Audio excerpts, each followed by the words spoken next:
Les acides aminés sont des molécules organiques de la famille des protides.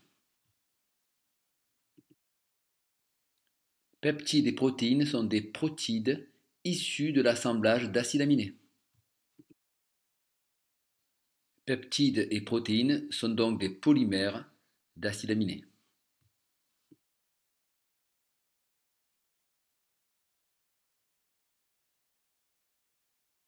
Il existe 20 acides aminés naturels.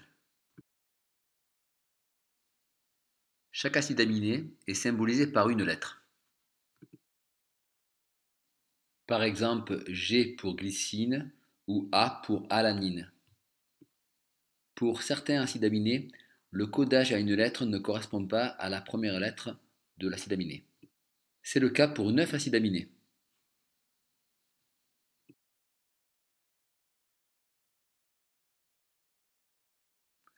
Chaque aminoacide est composé de carbone, d'oxygène, d'azote, d'hydrogène et de soufre. On retrouve deux groupements au niveau du carbone alpha, le groupement amine et le groupement carboxyle. La chaîne latérale diffère entre chaque acide aminé. Il existe donc 20 chaînes latérales distinctes. On peut classer les aminoacides selon leur degré de polarité. C'est la nature de la chaîne latérale qui sera responsable de cette polarité. On retrouve des acides aminés hydrophobes, leur chaîne latérale apolaire, ne permettant pas d'interaction avec l'eau.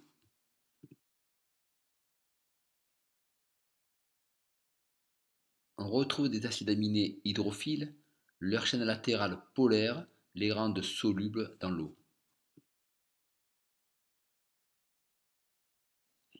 Selon leur chaîne latérale, les acides aminés ont des degrés d'hydrophobie-hydrophilie différents. On pourra ainsi les classer selon ce degré et réaliser un diagramme d'hydrophobicité des acides aminés. La position des acides aminés sur ce diagramme permet de distinguer nettement les aminoacides hydrophobes de ceux qui sont hydrophiles. Cette notion aura toute son importance sur la structure tridimensionnelle des protéines.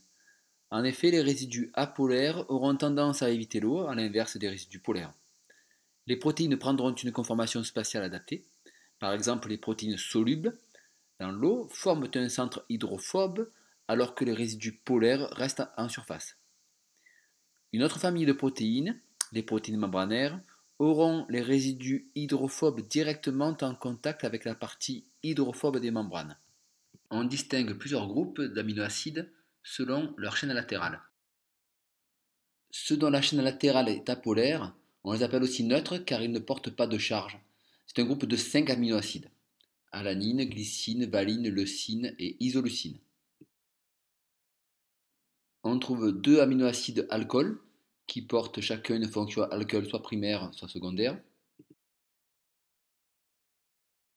Deux aminoacides soufrés, le plus important étant la cystéine avec sa fonction thiol. Les trois aminoacides aromatiques, phénylalanine, tyrosine et tryptophane, qui ont des propriétés optiques très intéressantes et très utilisées en laboratoire.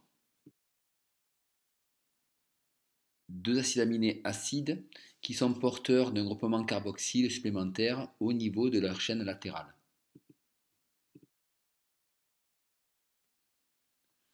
Les dérivés amides des acides aminoacides, l'asparagine et la glutamine.